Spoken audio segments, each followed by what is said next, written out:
بسم اللہ الرحمن الرحیم۔ نبی علیہ الصلوۃ والسلام کے پاس ایک صاحب آتے ہیں، سوال کرتے ہیں یا رسول اللہ متی تقوم الساعہ، قیامت کب قائم ہوگی؟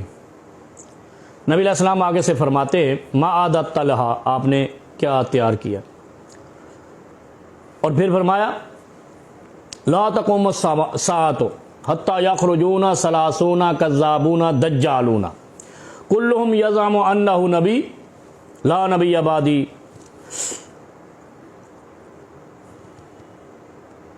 قیامت اس وقت قائم ہوگی جب 30 دجال جھوٹے نکل آئیں گے۔ ایک بڑا دجال ہوگا جو قرب قیامت آئے گا، جس کے بعد حضرت عیسیٰ علیہ السلام کا نزول ہوگا، لیکن اس سے پہلے 30 دجال آئیں گے جو جھوٹ بولیں گے۔ یعنی لوگوں نے سوال کیا دجال کب آئے گا، قیامت کب آئے گی؟ میں عرض کرتا ہوں کہ آج کے زمانے میں اگر یہ کوئی پوچھے کہ دجال کب آئے گا تو لو آ گیا دجال۔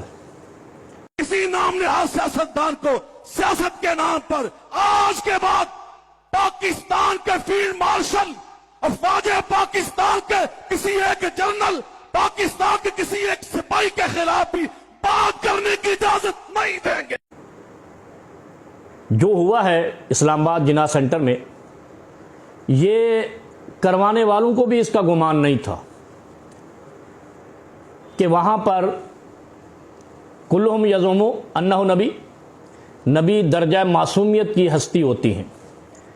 پاکستان میں 27ویں ترمیم کے ذریعے کچھ لوگوں نے استثناء لیا ہے، تا حیات لیا ہے، لائف ٹائم وارنٹی لی ہے کہ نہ ہم گناہ کریں گے نہ ہم پر گناہ کی سزا لگے گی۔ یہ درجہ معصومیت نہیں ہے تو کیا ہے؟ پھر وہاں پر جناح کنونشن سینٹر میں علماء کنونشن بلا کر جو چند مولویوں نے تقریریں کی ہیں، جس میں ایک یہ انہوں نے کہا ہے کہ کسی کو بھی پاکستان کے کسی سپاہی پر، کسی افسر پر یا کسی جرنل پر تنقید کی ہم اجازت نہیں دیں گے، جیسے پہلے ان سے اجازت لیتے تھے احتجاج کی، تنقید کی، یعنی تنقید سے ماورا قرار دے دیا۔ اور یہ سن کر مجھے ایک حدیث سے پاک یاد آئی کہ وہ جو 30 دجال آئیں گے ان کا بھی یہی گمان ہوگا۔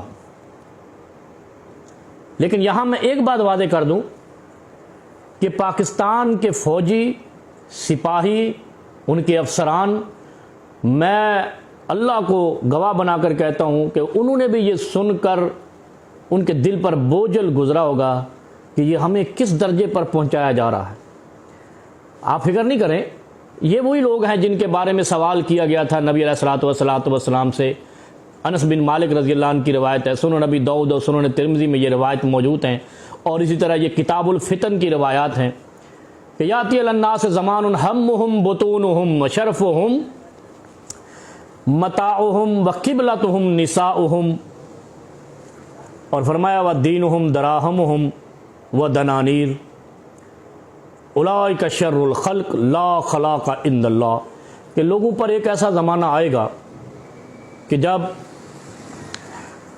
ان کا پیٹ ہی ان کا سب سے بڑا غم ہوگا۔ ہمہم بطونہم، یعنی ان کے سب سے اہم چیز پیٹ پالنا، شرفہم متاعہم، اور ان کا سب سے بڑا شرف یہ ہوگا کہ وہ مال و متاع جمع کر لیں، وقبلتہم نساؤہم، اور عورتوں کے رسیہ ہوں گے، ان کا قبلہ ہی عورت ہوگی۔ اور پھر فرمایا وَدِّینُهُمْ دَرَاهِمُهُمْ وَدَنَانِيرُ، ان کا دین درہم و دینار ہوگا۔ فرمایا نبی علیہ الصلوۃ والسلام نے اولئک شر الخلق، یہ زمین کی سب سے بدترین مخلوق ہیں۔ اور فرمایا لا خلاق عند اللہ، ان کا اللہ کے ہاں کوئی مقام نہیں ہے، نہ اللہ نے ان کا کوئی جنت میں حصہ رکھا ہے، نہ ان کی بخشش رکھی ہے۔ ویسے تو یہ بڑے علامہ لکھتے ہیں، کوئی مولانا لکھتا ہے، لیکن میں ایک عرض کر دوں کہ اس حدیث کی روح سے کون آتے ہیں؟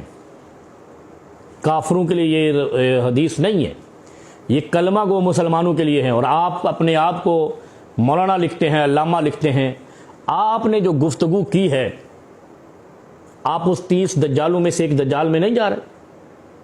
آپ نے درجہ معصومیت پہنچا دیا ان کو جو خود نہیں پہنچنا چاہتے. میں دل پہ ہاتھ رکھ کے کہتا ہوں اگر فیلڈ مارشل صاحب سے یہ پوچھا جائے، یقین جانیے ان کے تو بیانات سے یہ واضح ہے کہ اللہ سے ڈرنے والے ہم اللہ کے سپاہی ہیں، اور قرآن کہتا ہے لَيَسْتَخْلِفَنَّهُمْ فِي الْأَرْضِ، اللہ کا خلیفہ ہے انسان زمین پر. لیکن ان کو انبیاء والے کیٹیگری میں جا کر ڈال دینا، اس لیے تو آپ کو نہیں بلایا گیا تھا. اور آپ ایک بات آپ کو واضح کر دوں، آپ وہ ہیں جن کی کوئی پہچان شناخت نہیں تھی. اس موٹے مولانا کو تو ایک بار نون لیگ نے پنجاب میں مشیر بنایا تھا، اور جو دوسرے بخاری صاحب ہیں ان کو تو کبھی کوئی سرکاری عہدہ نہیں ملا. ان سب پر جو وہاں پر بلائے گئے تھے عمران خان صاحب کے احسانات ہیں. ان کو ضیاء اللہ شاہ بخاری صاحب کو اسلامی نظریاتی کونسل میں عمران خان نے ڈلوایا. اسی طرح طاہر اشرفی صاحب کو عمران خان صاحب نے پہلی بار وفاق میں مشیر بنایا. اسی طرح دوسرے جو وہاں بیٹھے ہوئے تھے جامعۃ الرشید، اتحاد المدارس الاسلامیہ، اتحاد المدارس العربیہ، اور اس طرح کے جو نئے نئے وفاق ملے ہیں، یہ سارے کے سارے عمران خان صاحب نے ان کو الاٹ کیا اور ان کو قوم میں شناخت دی، ان کو بورڈز دیے. یہ اتنے صاحب علم کہتے ہیں، اتنے احسان فراموش ہیں کہ آج یہ پورا زور لگا کر، جبکہ چند قدم پہ وہ ہستیاں بیٹھی ہوئی ہیں، کہتے ہیں کہ ہم نام نہاد سیاستدان کو، ہمیں سمجھ آتی ہے وہ سیاستدان کون ہے. کسی کی غلطی پہ تنقید نہ کرنا یہ صاحب علم ہونے کی نشانی ہے، یہ صاحب شعور ہونے کی نشانی ہے. کون کہتا ہے کہ میں غلطی سے مبرہ ہوں؟ اس وقت روئے زمین پر غلطی سب سے ہوتی ہے، اور اگر تنقید نہ ہو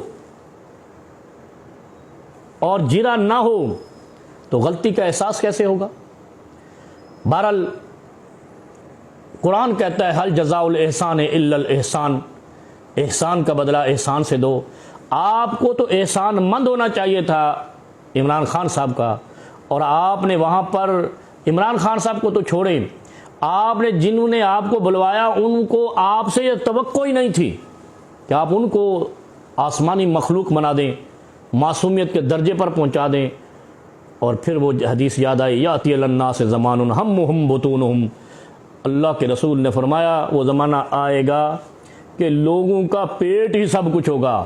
اور پھر دوسری حدیث وہ میں نے پہلے بھی سنائی کہ ایک عالم یا مولوی